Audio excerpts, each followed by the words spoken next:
چاند سے خوبصورت رخ مصطفیٰ، ان کو دیکھا تو یہ عائشہ نے کہا توبہ توبہ انہیں چاند جیسا کہوں، چاند جیسا بتانا غلط بات ہے۔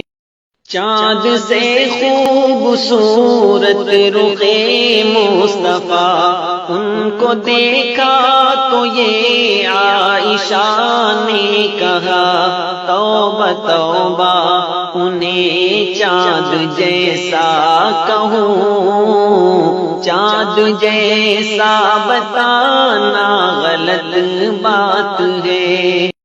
چاند سے خوبصورت رخ مصطفیٰ، ان کو دیکھا تو یہ عائشہ نے کہا توبہ توبہ انہیں چاند جیسا کہوں، چاند جیسا بتانا غلط بات ہے۔ چاند سے